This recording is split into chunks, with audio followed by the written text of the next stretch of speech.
Iuwi na natin, wala pa naman sila. Ako rin. Kapag ka hindi ko po naiuwi ito, Babayaran mo yan. eto lang, sapat na. Eto lang, sapat na. Ako dito, buti na lang yung tayong dala ng sasakyan.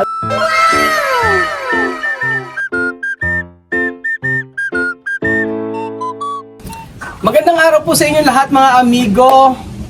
For today's video, nandito po tayo sa may Cabanatuan City. Nasa Adwas po tayo at alam niyo po meron tayong isang subscriber na pinuntahan at nandito po siya nakatira. So ako po talaga kanina ay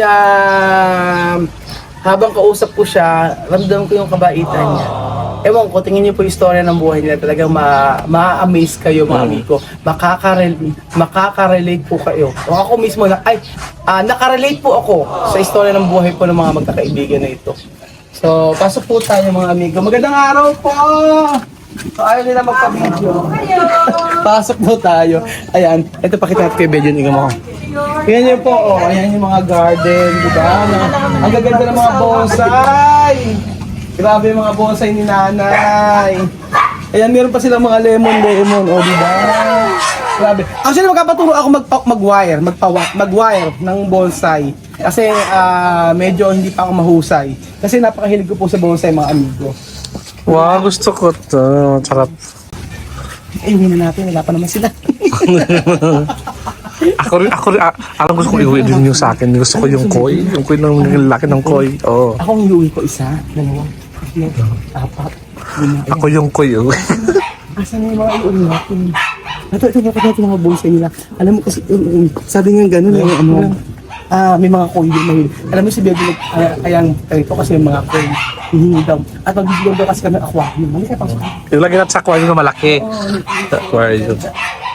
ang ganda. Yung mga bonsai nila. Grabe, nakaka-amaze. Grabe, ganda. So siguro, isa, dalawa. Asa si Nanay Pe? Kailangan makauwi ako ng mga 5 bonsai dito. Hindi ako. Ito yung bibigay sa atin. Ay, ito na yung bibigay laki, sa atin. Nalilinisan ko yung pagli sa bahay. Bakit sa ito? Po. Bakit ibinibigay? Na? Nakakaya. Na? Nakakaya, baby. Binili na ate nga. Tapos meron pa pang isda dito. Look, the mga fish niya dito. Tinan mo, ang ganda ng mga fish. Ang ganda ng mga fish niya. Hindi namamatay, no? Ang ganda ng mga fish. Grabe. Ito, gusto ko ito. Ito. Gusto ko to. Ito yung isang palong. Tingnan ko yung video, no? Ang ganda. Ang ganda. Oo. Ang ganda. Ito, tsaka ito. Ayan. Ayan, ang cute. Iuwi na natin isa-isa yan. Yan. Andyan sila. So, ang balita ko po mga amigo, ganito. Tatlo po sila magkakaibigan. Si Nanay, si Lynn, babae si lahat. Si Lynn, si Ape, at saka, ano pangalan isa? Si Lynn, ikaw, Nanay Pe, ano pangalan isa? Neneng, sa Tineneng. Tatlo sila magkakaibigan. So, nakaka-relate ako kasi diba, tatlo kayo magkakaibigan. Ako, si Jose, si Belgium. So, eto po mga amigo, ang istorya nila is natali sila sa obligasyon. O, kaya hindi sila nakapangasawa. Kaya, lahat ng ito, may sarili-sarili silang bahay. No? Isang compound lang to, sila may-ari. Ganyan po mga amigo, pasok kayo dito. Ayan, medyo mahihayin po si Ate Lino. Pero, sure po ako na maiuwi ko po yan mamaya. Kapag ka hindi ko po naiuwi ito, Babayaran mo yan. eto lang, sapat na. Eto lang, sapat na. Okay na ako dito. Buti na lang yung tayo dala ng sasakyan. At grabe, dito tayo sa park. Ito, kahit po Agoho. alam niyo, adit ako sa bonsai mga amigo. At eto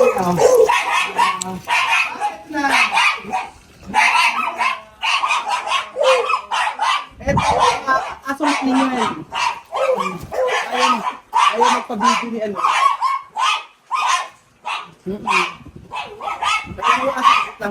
Ito muna tayo dito para makita natin. Diyan ka lang muna pa. Pakita ko muna, itusin ko po kayo sa mga bonsai na gaganda. Ayan. Ang gaganda ng mga bonsai. Ay.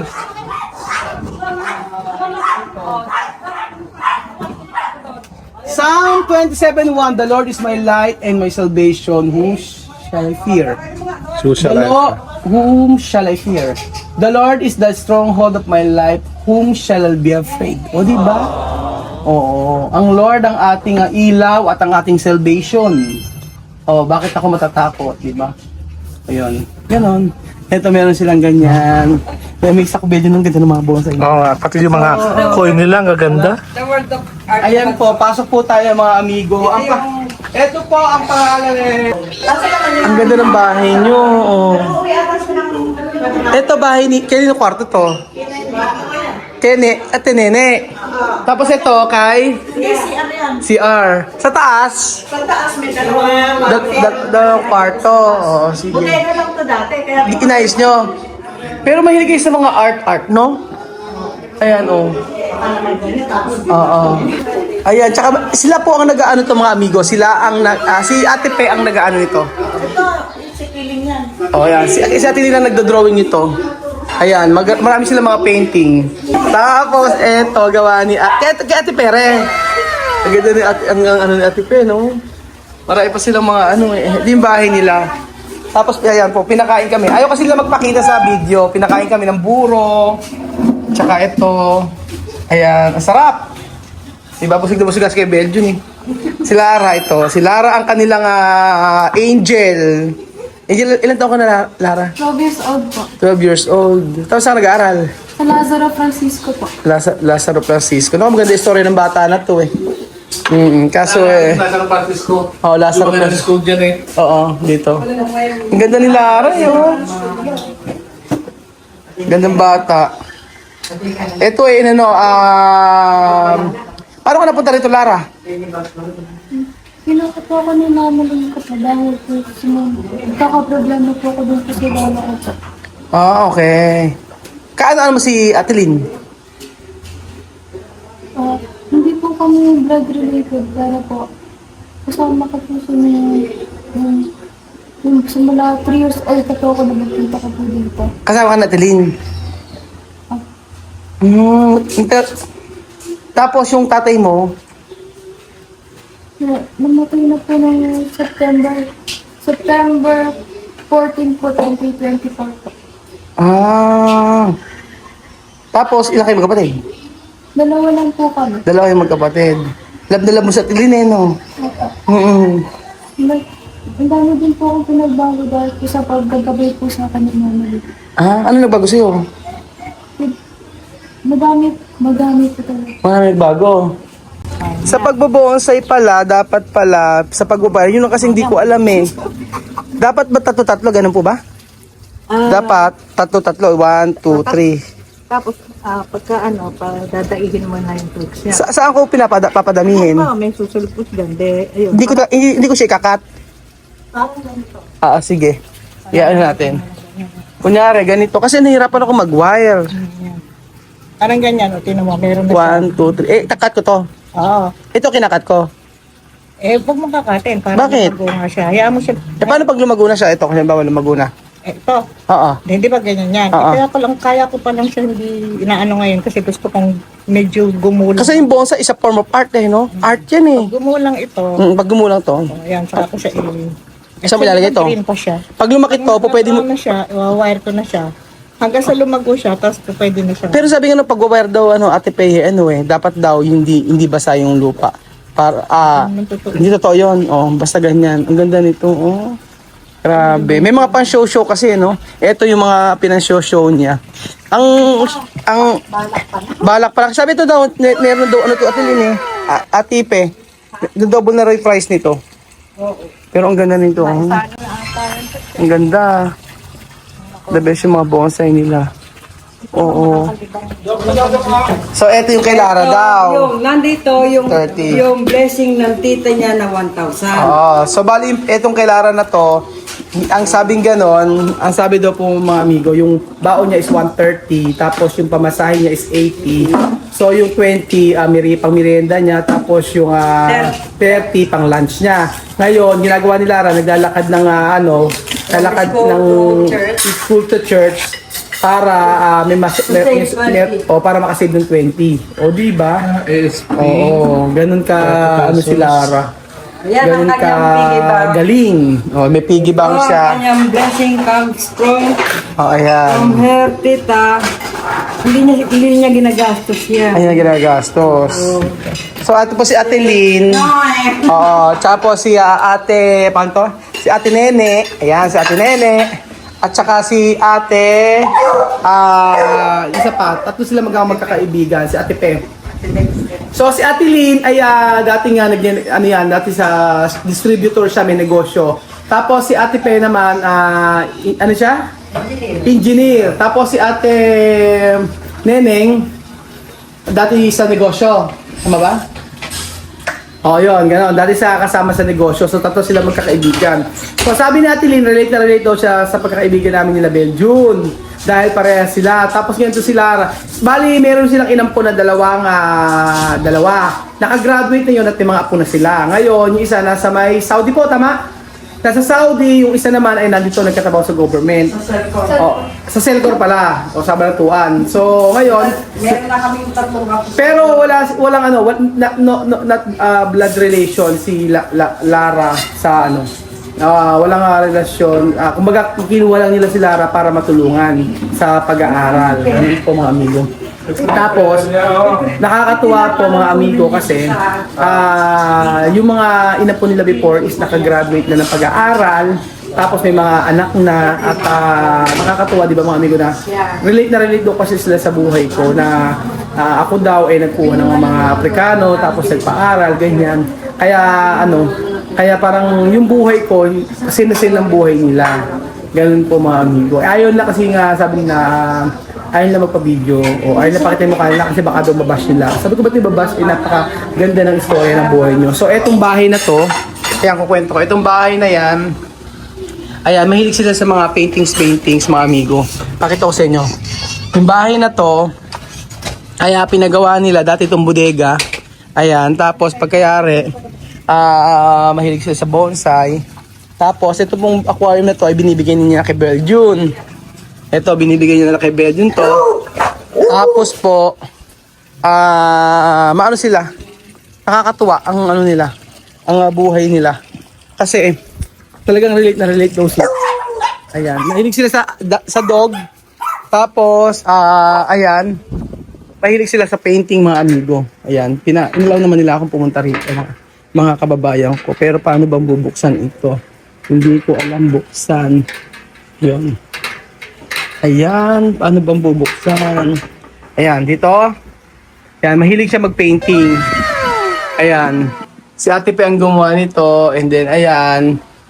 Tapos, ayan pa. Ayan. Ayan. Ganyan yung style ng bahay nila mga amigo. Ayan, di ba? Tapos, mahilig sila sa mga, mga arts. Di ba? Akalain nyo. Ganyan po mga amigo. At, ayan. Natutuwa ako, mga kababayan ko. Gawa ng, sila din ay nagpa-aral at nakagraduate at naging magandang buhay ng mga inalagaan nila. So, hindi natin sila ma-interview. Importante po kaya meron nakaka-relate sa buhay na dinadanas ko ngayon. So, sila? Number one fan ni Chamame, itong pamilyang ito. Talagang nagpunta. Hindi ko alam kasi, nag-message lang siya sa akin na nasabing gano'n siya yung nanalo po kay Ate Mariton sa premyo, nanalo ng 1,000 pero 2,000 yung naibigay ko. Binalik kasi 1,000 lang yung panalo. Ayun. Tapos hanggang sa sabi ko taga-advance lang pala, sabi niya. Tapos nakikita mo kami yun, niyakap niya ako, tuwa siya. So ayun mga amigo, di ba? Ang ganda ng mga bonsai. Pero si Lara talagang yung bata na sabi ko anak, halika, sama ka na sa akin pag nakaligpit. Ang ganda ng bata. Tapos sabi niya, hindi dito lang ako kay Nanay Lynn, sabi niya ganun. Kasi yung bata na ito na trauma na siya at ayaw niya nang bumalik sa before, sa kung saan man siya dati. Kung saan siya tumira. Pero sabi niya kay Nanay Lynn lang daw siya. So ayun po mga amigo, ang ganda ng mga bonsai at ako'y natutuwa sa pamilyang ito. So, isipin nyo, magkakapatid, ang napakasalimutang buhay nila, lalo na si Ate Lynn, kung saan ay na-scam, na-bankrupt, halos siya ay magpakamatay, o halos siya ay magpakamatay kapag nung nababankrupt siya, hindi lang isang beses, dalawang beses, 3 beses, 4 na beses, maraming beses po siya na scam, yun po ang totoo, at saka na bankrupt. So, ayun mga amigo, sa buhay talaga natin, napakaraming trials, napakaraming obstacles, ang daming problema sa ating buhay, pero minsan hindi natin pwedeng sukuan eh. Kasi isipin natin pag sinukuan natin, tayo talo eh. Diba? Tayo talo. Tayo ang kapani pamilya natin, ganyan.